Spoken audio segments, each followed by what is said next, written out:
Hello, my name is Chanel Bostic, and my Pecha Ketchup presentation will be based on the topic of the legalization of marijuana.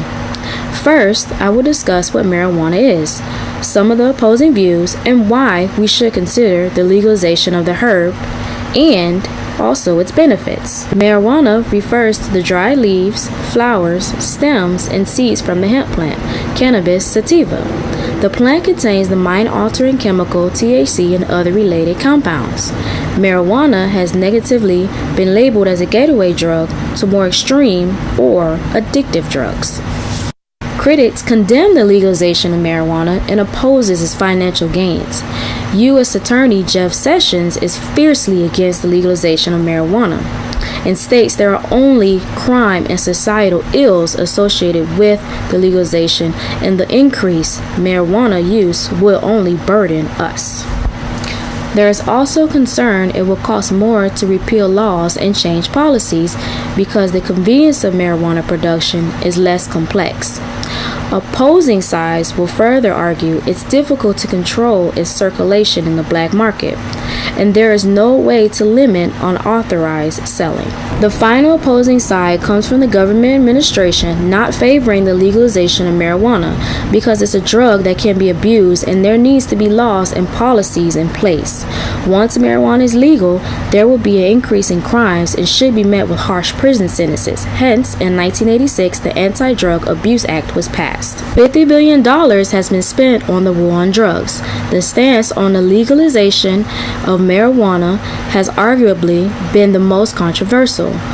Opposing sides will argue that using marijuana is a stepping stone to get high, and once individuals can't get high from pot, they will venture to more serious drugs. A scientific study from the Drug Policy Research Center discovers the numerous benefits from the drug and rejected the notion that marijuana is a gateway drug. Other more extreme drugs are LSD, cocaine, meth, and heroin. Should marijuana fit into this category? I don't believe so.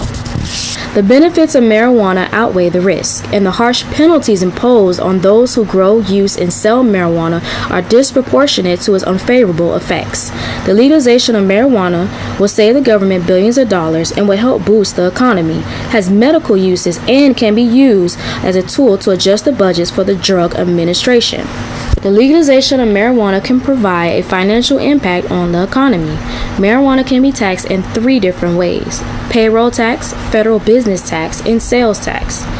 In addition, states with legal marijuana will receive revenue from taxes and fees paid by consumer, growers, and also middlemen. According to the New Frontier, legalizing marijuana tomorrow will create 782,000 jobs, and by 2025, those numbers would increase to 1.1 million jobs. Payroll taxes will be generated from the hiring of new employees, and the government can tax businesses and pharmaceutical companies a business sales tax. The solution to the convenience of marijuana's production being less complex and difficult to control from being sold into the black market is government monopoly. Government monopoly can control consumption, limit unauthorized selling, and out of the private sector, limiting its role of minors having access to the drug. In this chart, we see the economic benefits legalization of marijuana has done in Washington.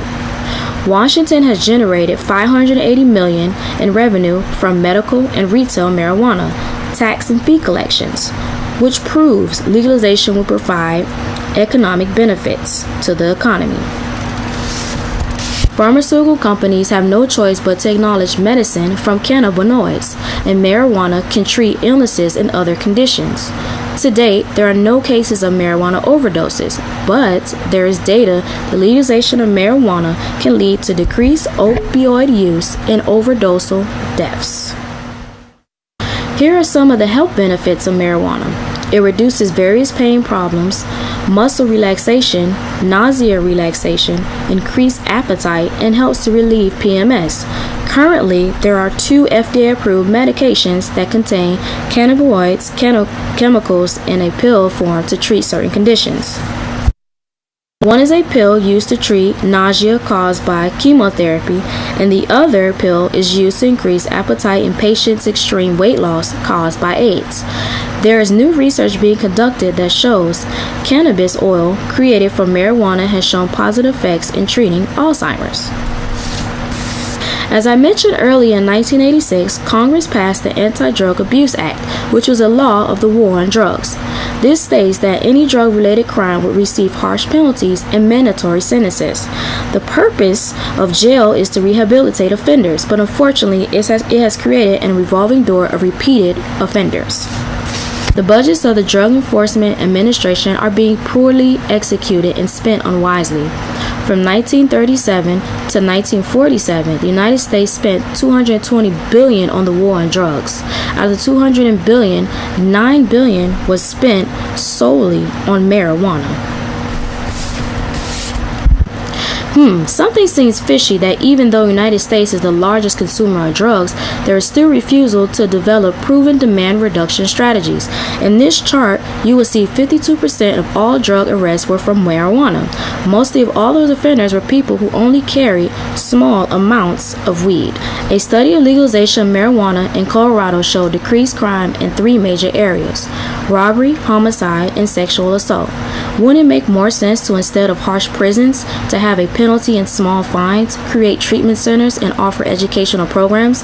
In my opinion of a taxpayer, these are better investments. To conclude my presentation, I know marijuana has been given a false label as the devil's drug. However, we cannot deny the benefits it will give our society once it's legalized. Aside from the opposing views, marijuana has economical benefits, medical benefits, and